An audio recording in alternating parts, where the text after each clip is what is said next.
What's up, friends, and welcome back to the Money Girl podcast. My name is Laura Adams. I'm a personal finance expert and author based in Austin, Texas. On this show, my mission is to help you master your money so you can live rich and love the journey. Each episode is like a mini training created to go deeper into a specific topic with key information that you need to be more financially aware, stay motivated to improve your financial health, and to make better money decisions. If you've ever been confused about a retirement account, and who hasn't? They're very complicated. This show is for you. We're going to talk all about retirement rollovers. It's a common question that I get about various aspects of what is it, how to do it, what are the rules. So that's what we're going to cover today. This is episode number 537, 10 retirement rollover FAQs that will make you richer. You'll find the notes for this and every show with links to free resources that I mention and the full archive of podcasts in the Money Girl section over at quickanddirtytips.com. I think understanding how retirement accounts work and getting comfortable using them the right way can truly make the difference between having a secure future or just scraping by after you stop working. Retirement accounts are very powerful. Their benefits are just amazing. They allow you to cut taxes, you can automate contributions, and even receive additional matching funds from an employer. Problem is, as I mentioned, they're loaded with strict rules and can be very confusing, and that can keep some people from managing them properly. Rollovers are an often misunderstood way to avoid taxes and penalties when you need to move money from one account to another, such as after leaving a job. Even though, quote, doing a rollover sounds like a cute dog trick, don't underestimate its ability to save you some serious money on taxes. A tax-deferred rollover occurs when you withdraw cash from one retirement account and contribute it to another account within 60 days. And that deadline is super important.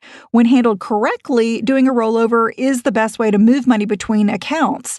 But when it's mishandled or you don't meet that 60-day deadline, taking money out of a retirement plan can be very expensive. So in this show, I'm going to answer 10 common questions about how to use a retirement rollover correctly. You'll learn how to avoid paying tax penalties, how to get more investment options, and continue building your retirement nest egg when you need to change accounts. The first question is a pretty basic one. It's, what is a retirement rollover? Well, as I previously mentioned, a rollover is when you move some or all your money in one retirement account to another retirement account without incurring a tax penalty. Investments in the old account are sold, and then you invest the proceeds in the new account by choosing from its menu of available options. Withdrawing funds from a retirement account without doing a rollover typically causes you to pay income taxes plus an additional 10% early withdrawal penalty if you're younger than age 59 and a half. So a rollover gives you a way to move your retirement funds without triggering an expensive taxable event. The most common reason to roll over retirement money is after you leave a job with a retirement plan, like a 401k or a 403b. If you don't want to leave the funds with an ex-employer, you can move them into an IRA, which stands for Individual Retirement Arrangement, and you own that as an individual.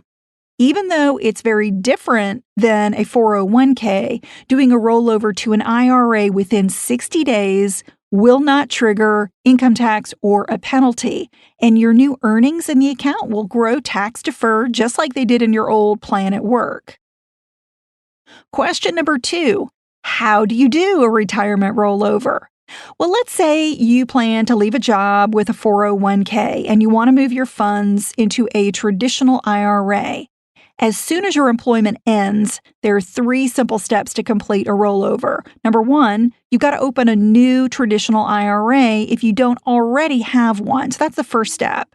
Number 2, then you have to send a transfer request to your 401k. So the request is saying, hey, I want to move my money, and here's where I want to move it to. And the third step is then to choose the investments for your new IRA funds. You can download a rollover request form from your online retirement account, or you might be able to get it from your account custodian or the benefits administrator at work. Depending on the institution, you may have the option for funds to be sent electronically. That's called a trustee-to-trustee transfer or rollover. And that's really the best option because you never, ever touch the funds. It just kind of happens in the background. If your institution does not offer this trustee-to-trustee option, the second best way to do a rollover is called a direct rollover. This is when you will receive a paper check made payable to your new account. You're responsible then for forwarding that paper check to the new institution within that strict 60-day deadline. If you don't contribute all the funds to a new retirement account within 60 days, and that includes weekends and holidays, it's going to be considered an early withdrawal, and that is subject to income tax plus the 10% penalty that I mentioned if you're younger than age 59 and a half. Now, there's a third option for receiving a rollover distribution, and this one I never ever recommend. This is having a check made payable to you. So the check would literally say made payable to Laura Adams. You do not want that. When you receive retirement funds in your name, the payer is required to withhold 20% for taxes, even if you intend to complete a rollover in time. This is a safeguard for the IRS, just in case you change your mind and decide to keep the cash. For example, if you have a $10,000 balance in your 401k that you want to roll over and you ask for it to be payable to you, the custodian will withhold 20% for taxes, and you'll only get a check made payable to you for $8,000. So $2,000 is withheld, that's the 20%, and then the $8,000 gets distributed to you. If you complete the rollover, you will eventually receive a refund for that $2,000 of withholding when you file taxes. But that could be many months away, and you lose the ability to earn potential investment gains every day that you don't control those funds. So remember that a trustee-to-trustee transfer or a direct rollover is the best for your wallet. And by the way, I'm going to be talking about a lot of different types of retirement accounts in this show. So if you want some clarification on the differences between them, I created a free one-page PDF download that shows you all the rules. I call it the Retirement Account Comparison Chart, and you can get it very easily by sending me a text message. Just text the word RETIRE, RETIRE, send that to the number 33444, and you can download this handy reference tool and even look at it while you go through this show. Okay, question number 3. Can I do a retirement rollover before leaving a job? Well, you may have the option to take a hardship withdrawal or a loan from your workplace retirement plan while you're still employed. Some plans may also allow for what are called in-service withdrawals if you're over age 59 and a half. But in general, you cannot do a rollover until after you leave a company or after something happens like you become disabled or you retire. Question number 4. Do I have to do a retirement rollover if I leave a job? You don't have to roll over retirement funds from an old job, but it's typically the best choice. Here are some other options that you've got. You can leave the funds in your former employer's plan if it's allowed. Another option is to roll over funds to another employer's plan if that's allowed. For instance, if you get a new job, you could do a rollover from your old 401k to a new 401k. And another option is to cash out. Even if your old employer allows you to keep funds in their retirement plan, there's typically a minimum balance requirement, such as $5,000. And here's the kicker, you're prohibited from making any new contributions. But you can still manage the funds as you wish by reallocating investments and enjoying their tax advantage status and potential growth. If you go to work for another company that offers a retirement plan, most do allow rollovers from another plan. but they may not allow rollovers from an IRA. You've got to really look at the fine print on that one. Some will allow rollovers from an IRA, but many don't. So this plan-to-plan option gives you the same tax advantages, and it's convenient because it consolidates funds into one account. And then the last option I mentioned for your old retirement account, cashing it out, is definitely the easiest, but the worst option for your financial future. As I previously mentioned, you're going to owe income tax plus an early withdrawal penalty if you're younger than age 59 and a half. And you also give up huge amounts of potential growth and security for retirement when you take funds out of a retirement account. Let's say you have a balance in your 401k of $100,000 and decide to cash it out. If you've got to pay 40% for federal and state income tax, plus an additional 10% penalty to the IRS, you lose 50%. Your $100,000 nest egg just shrunk to $50,000 in one fell swoop. Before deciding what to do with an old workplace retirement plan, consider factors including account fees and expenses, the investment choices in the plan, the services offered, and the treatment of any employer stock that you may have. Using an IRA usually gives you many more investment choices, but they may charge higher costs for certain funds when compared to an employer-sponsored plan. So just be sure to choose low-cost investing funds if you do use an IRA to keep a lid on those fees. One benefit that I do like to point out of keeping funds in a workplace plan is the legal protection provided by the Employee Retirement Income Security Act called ERISA. That gives protection from creditors, except the federal government. So what that means is that if you got into financial trouble and you could not pay a creditor, they could sue you, but they could not take your 401k or your 403b funds to repay your debt. Now, whether creditors can touch some or all of your retirement money in an IRA varies from state to state. It's regulated at the state level. So if protecting your retirement from creditors is a concern for you, you may want to leave it in a 401k or ask your existing or potential new IRA custodian about your state's regulations. Question number 5. Can I roll over a 401k into a Roth IRA? This is a really common question. Since traditional retirement contributions are made on a pre-tax basis and Roth contributions are after tax, you can only roll over workplace accounts into like accounts without triggering a tax consequence. For instance, you can roll over a traditional 401k into a traditional IRA or a Roth 401k into a Roth IRA. But moving money from a traditional workplace account into a Roth IRA would be considered a Roth conversion, making you responsible for income tax on amounts that were not previously taxed.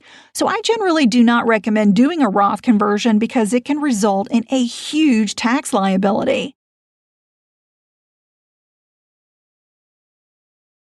Okay, back to retirement rollover. Question number 6. Can I combine my rollover and new contributions in the same IRA? If you open a new IRA to facilitate a rollover, you can always add new contributions or use it for additional rollovers down the road. And if you already have an existing IRA, you can use it for a rollover if it's a like account, as I mentioned earlier, traditional to traditional and Roth to Roth. For 2018, you can contribute up to $5,500 or $6,500 if you're over age 50 to either a traditional IRA, a Roth IRA, or to a combination of the two. Your rollover funds don't count toward the annual IRA contribution limits.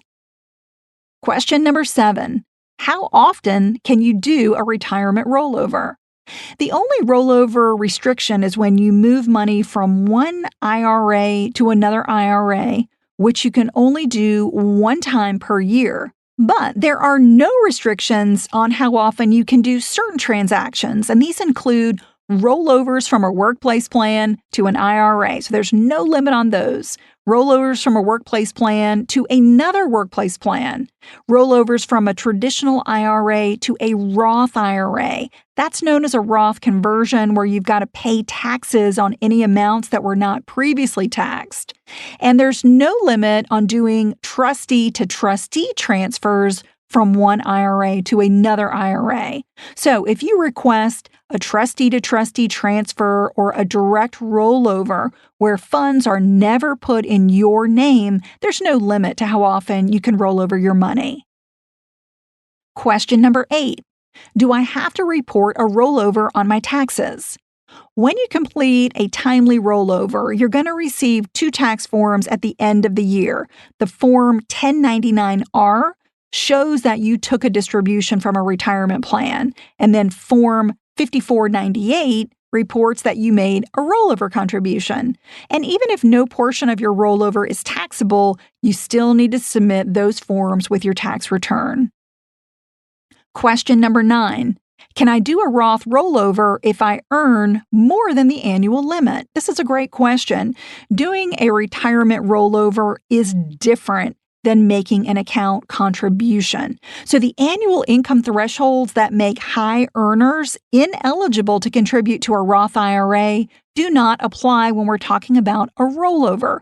For 2018, married couples filing taxes jointly are prohibited from making Roth IRA contributions when their modified adjusted gross income exceeds $199,000. Singles and heads of household who earn more than $135,000 are also ineligible. So let's say you convert a Roth 401k to a Roth IRA, but you earn over these limits during the tax year. You can still keep your IRA, you just can't make any new contributions to the account. And our last question, number 10.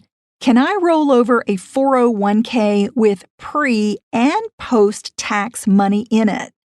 Well, most traditional workplace plans give you the option to make pre- and post-tax contributions. This might be a good idea if you max out a 401k or a 403b, but you've still got more money to invest. That additional money would have to be put in on an after-tax basis. Those are called non-deductible contributions. You can roll over a mixed workplace plan to a traditional IRA with the after-tax portion getting designated as non-deductible contributions.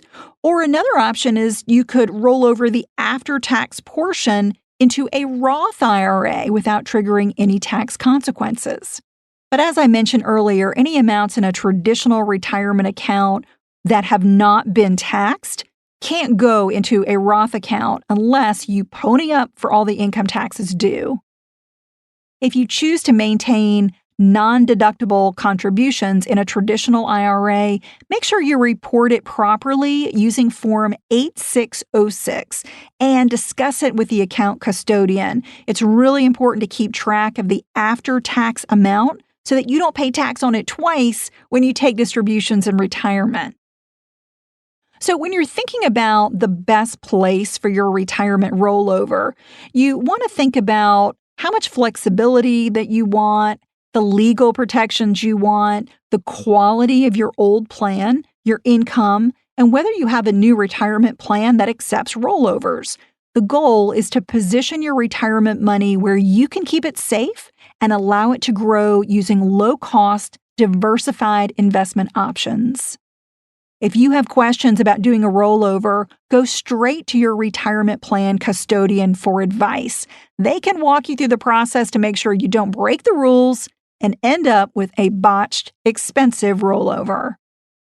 Thanks so much for downloading the show, and to everyone who submitted reviews and ratings in iTunes. That helps the podcast get visibility so new listeners can find us, and I can help more people get the financial information they need. And if you're looking for special help and guidance to improve your financial life by getting out of debt, I want to help you. Don't miss my new online class called Get Out of Debt Fast, a proven plan to stay debt-free forever. You simply won't get different results with your money if you don't take different actions. So Take control of your finances by joining my super affordable class. My promise to you is that you'll come away with a clear debt reduction plan to eliminate credit cards, student loans, medical bills, mortgages, or any debt that you owe, even if you don't have extra money to pay them off faster. To learn more, just text DEBT COURSE with no space, DEBTCOURSE, DEBT COURSE, to the number 33444, and I'll send you an email that gives you 85% off. That brings the cost of the course to under $30 for a limited time. You can also learn more at lauradadams.com. Check it out, and I hope to see you in class. That's all for now. I'll talk to you next week, courtesy of Money Girl, your guide to a richer life.